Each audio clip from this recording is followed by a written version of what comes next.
Assalamualaikum warahmatullahi wabarakatuh. Salam sejahtera bagi kita semua. Pertemuan kali ini adalah pertemuan ketujuh untuk mata kuliah Manajemen Operasi 1 atau pertemuan pertama setelah pelaksanaan UTS. Nah, pada pertemuan kali ini kita akan membahas tentang mengelola kendala dalam proses atau Managing Process Constraints. Nah, apa aja sih yang dipelajarin dalam chapter ini? Dan setelah mempelajari chapter ini, apa yang harus Anda kuasai?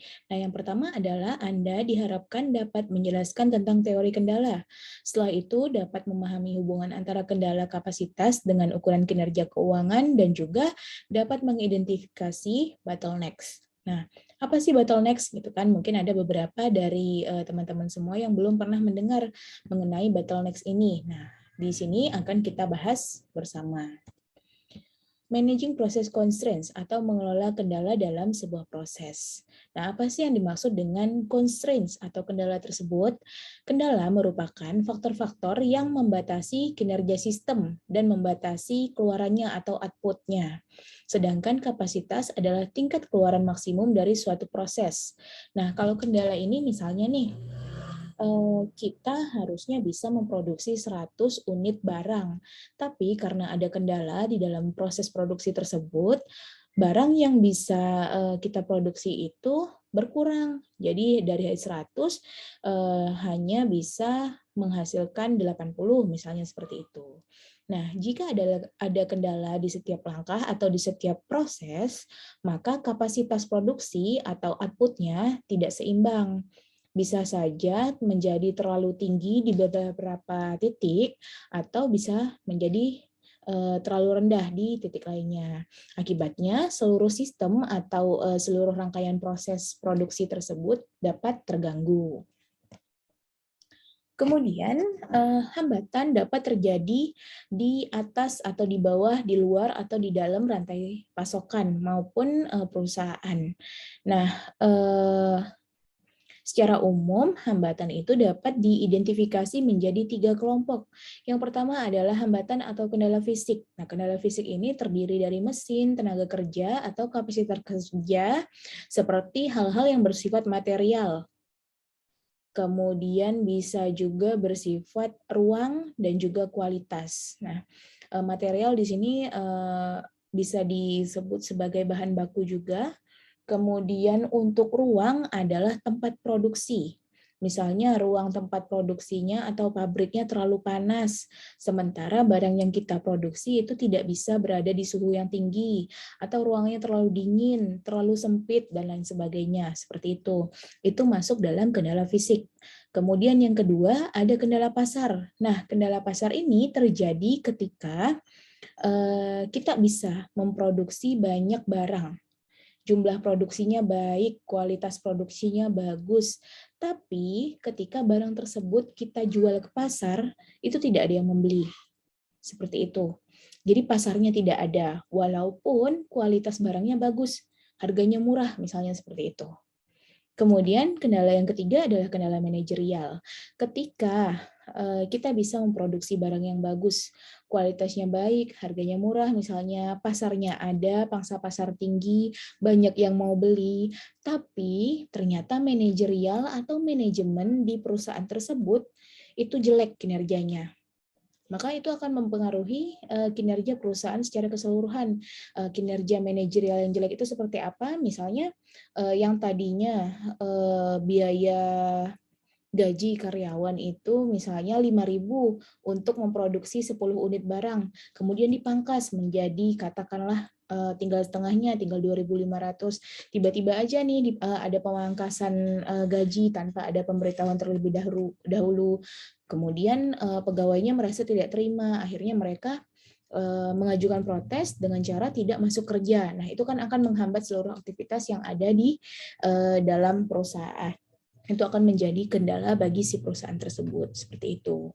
Nah, jadi perlu diingat sekali lagi bahwa secara umum kendala itu terbagi menjadi 3, yaitu kendala fisik, pasar, dan juga kendala manajerial. Jadi secara tidak langsung juga kendala ini bisa timbul baik dari dalam maupun dari luar perusahaan tersebut. Seperti itu. Nah, kemudian kita sekarang masuk ke bottleneck. Bottleneck ini sama aja sebenarnya dengan kendala, tapi bisa dimanfaatkan jika kita tahu salahnya. Seperti apa? Nah, secara teoritis, bottleneck ini didefinisikan atau diartikan sebagai suatu jenis khusus dari kendala yang berkaitan dengan kekurangan kapasitas suatu proses. Nah, atau bisa juga didefinisikan sebagai sumber daya yang kapasitasnya tersedia, tapi justru membatasi kemampuan perusahaan atau organisasi tersebut untuk mencapai titik maksimumnya. Sumber dayanya ada nih, barangnya ada, bahan bakunya ada, manusianya ada, tapi dia tidak bisa mencapai titik maksimum karena tidak dimanfaatkan seefektif mungkin dan seefisien mungkin. Misalnya, contoh gampangnya adalah ketika misalnya teman-teman dapat tugas kelompok. Ada tugas kelompok, sebenarnya tugasnya mudah, simple, tapi anggota kelompoknya terlalu banyak. Katakanlah dalam satu kelompok itu ada 8 orang. Nah, ketika ada 8 orang di sebuah kelompok untuk mengerjakan suatu pekerjaan yang bisa dibilang mudah, nah itu akan ada kecenderungan untuk saling tunjuk. Sebenarnya kelompok itu sumber dayanya sangat memadai, kapasitasnya lebih dari cukup gitu. Tapi karena merasa tugasnya terlalu gampang, maka yang satu akan menunjuk orang yang lainnya ini ditunjuk yang lain lagi. Jadi saling tunjuk-tunjukkan dan akhirnya tugasnya tidak selesai, tidak bisa dikerjakan secara maksimal. Seperti itu. Kurang lebih contohnya seperti itu yang namanya bottleneck. Jadi sebenarnya sumber dayanya sudah terpenuhi, kapasitasnya mencukupi, tapi tidak bisa dimanfaatkan secara maksimal. Seperti itu. Nah, kemudian ada yang namanya theory of constraints atau teori kendala. Teori kendala ini merupakan pendekatan sistematis yang berfokus pada secara aktif mengelola bottleneck tadi yang menghalangi kemajuan perusahaan. Nah, jadi gimana caranya yang hal-hal yang tadinya menjadi kendala itu bisa dimanfaatkan semaksimal mungkin dan pada akhirnya akan memberi keuntungan bagi si perusahaan. Seperti itu. Nah, oleh karena itu penting untuk memahami kinerja yang relevan dan ukuran kapasitas di tingkat produksi atau operasional, serta hubungannya dengan ukuran keuangan. Nah, jadi untuk memanfaatkan apa yang dimiliki tadi, kapasitas yang cukup, sumber daya yang ada, nah itu perlu dikelola lagi secara lebih menyeluruh agar semuanya dapat dimanfaatkan secara efektif dan juga efisien. Seperti itu.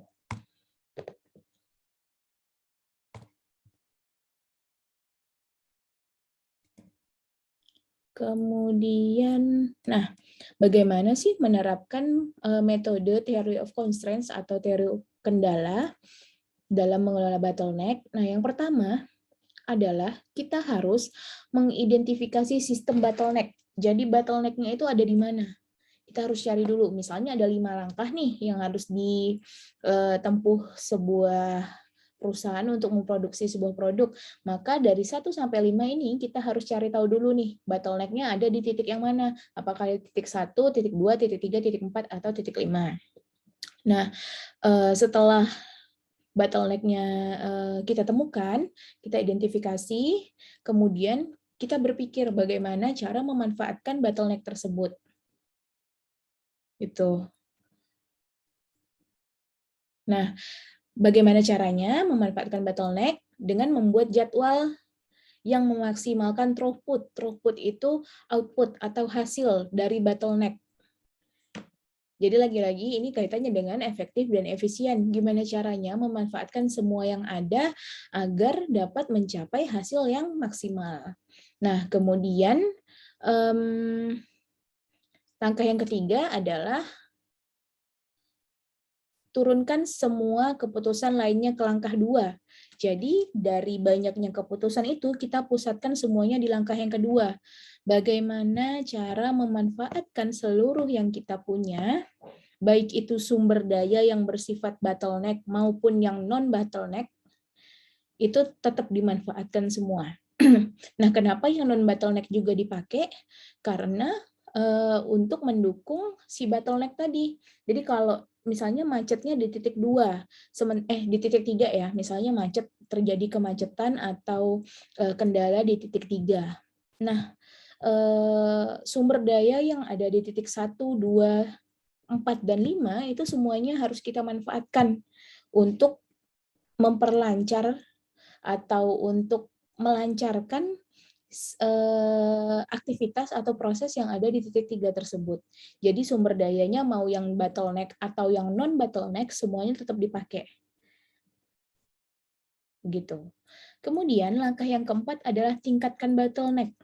Loh, kenapa kok bottleneck-nya justru malah ditingkatkan gitu kan? Maksudnya bukan menambah kendala atau menambah kemacetan, tapi bottleneck yang ada itu fungsinya atau kinerjanya dimaksimalkan agar dapat menghilangkan si kemacetan tadi, seperti itu. Kemudian yang terakhir atau yang kelima adalah jangan biarkan inersia masuk. Nah, tindakan yang diambil pada langkah 3 dan 4 itu akan meningkatkan throughput. Throughput itu sama dengan output, sama dengan hasil, dan dapat mengubah beban pada proses lainnya. Jadi ketika hasil produksi kita meningkat, beban-beban yang ada di proses atau di titik yang lain itu ada yang meningkat, juga ada yang justru berkurang. Seperti itu. Kalau bebannya berkurang, maka strategi kita berhasil. Kalau bebannya meningkat, kita harus mengevaluasi lagi apa sih yang salah dari langkah-langkah yang sudah kita terapkan tersebut. Kemudian penerapan langkah 1 sampai 4 itu harus diulangi lagi untuk mengidentifikasi dan mengelola apakah ada bottleneck-bottleneck lainnya dalam proses tersebut. Seperti itu. Oke. Nah, identifikasi dan pengelolaan bottleneck. Hambatan dapat bersifat internal atau eksternal, seperti yang tadi ya, di awal tadi ya, yang secara umum terbagi menjadi 3, kemudian biasanya mewakili proses, langkah, atau stasiun kerja dengan kapasitas terendah. Stasiun kerja itu titik-titik itu tadi, yang titik pertama, titik kedua, titik ketiga, dan seterusnya seperti itu. Kemudian waktu produksi adalah waktu total yang berlalu dari awal hingga akhir pekerjaan, atau pelanggan sedang diproses di beberapa pusat kerja. Nah, ini maksudnya kalau kita di perusahaan jasa. Seperti itu. Kemudian, di mana kemacetan terletak pada layanan atau proses manufaktur tertentu dapat diidentifikasi dengan 2 cara. Dan yang terakhir adalah sebuah stasiun kerja dalam suatu proses mengalami hambatan jika yang pertama, memiliki total waktu tertinggi per unit yang diproses. Kedua, memiliki penggunaan rata-rata dan beban kerja total tertinggi. Apa sih maksudnya? Nah, nanti akan terlihat di contoh. Oke, nah seperti ini. Kalau ini adalah contoh, sebentar. Nah, ini adalah contoh gambar atau ilustrasi ketika kita akan mengajukan pinjaman di sebuah bank. Nah, kira-kira kalau teman-teman lihat dari gambar ini, mana sih yang bottleneck gitu kan? Nah, kuncinya tadi, seperti yang sebelumnya, di slide sebelumnya, bahwa stasiun kerja dalam suatu proses mengalami hambatan atau terjadi bottleneck jika memiliki total waktu tertinggi per unit yang diproses. Nah, kalau dari gambar ini, kira-kira mana nih yang waktunya tertinggi atau yang butuh waktu paling lama? Kelihatan ya, bahwa yang butuh waktu paling lama adalah di sini. Nah, ketika kita akan mengajukan pinjaman di bank, pertama-tama kita akan mengajukan atau mengisi dokumen, kemudian menunggu antrian. Nah, itu kira-kira butuh waktu 15 menit. Kemudian petugas bank akan mengkategorikan pinjaman kita. Nah, di sini butuh waktu 20 menit. Lalu setelah itu petugas bank mengecek tingkat kredit, butuh waktu 15 menit. Lalu setelah dicek, mereka akan memasukkan data kita ke dalam sistem. Nah, ini butuh waktu 12 menit. Kemudian sampai pada tahap akhir, itu ketika kita melengkapi dokumen-dokumen untuk sebuah pinjaman yang baru itu butuh 10 menit. Nah, dari seluruh rangkaian kegiatan tersebut, ada nih satu titik di mana dia butuh waktu paling lama, butuhnya 20 menit. Nah, disinilah terjadi bottleneck. Kenapa ini cuman mengkategorikan pinjaman aja butuh waktu selama ini? Padahal pekerjaan yang ada di titik ini sebenarnya bisa juga sekaligus dikerjakan di sini ataupun di sini, tanpa membuat satu titik proses yang baru dan memakan waktu yang selama ini. Seperti itu. Nah, jadi disinilah letak bottleneck-nya. Sebenarnya bisa dikerjakan di sini atau di sini, tapi kenapa malah buang-buang waktu di sini? Seperti itu. Nih, ini butuh waktu lama di sini, sementara bisa dikerjakan di sini atau di sini. Bisa dijadikan satu prosesnya. Seperti itu. Oke. Sudah paham ya mengenai bottleneck atau kendala ini? Jadi kalau ada ilustrasi seperti ini, maka bottleneck-nya atau kendalanya terletak di proses yang memakan waktu paling lama. Nah, ini untuk perusahaan jasa atau service. Oke. Kemudian kalau di perusahaan manufaktur, sama aja konsepnya sebenarnya, cuman beda bentuk, akan lebih rumit. Karena kalau di manufaktur ini ada barang mentah atau bahan baku, kemudian di titik 1, titik 2, titik 3, kemudian lanjut lagi, dan lain sebagainya. Pada dasarnya sama. Tapi kuncinya kalau yang di perusahaan manufaktur, selain dia butuh waktu paling lama, seperti ini, dia juga biasanya butuh biaya paling tinggi, seperti ini. Nih, biaya yang paling tinggi nih. Nah, disitulah letak bottleneck-nya. Atau kalau bukan waktu dan biaya, biasanya mereka juga butuh tenaga kerja paling banyak. Seperti itu kira-kira kalau untuk bottleneck di perusahaan manufaktur. Nah, baik. Sekian untuk materi mengenai pengelolaan kendala atau managing process constraints.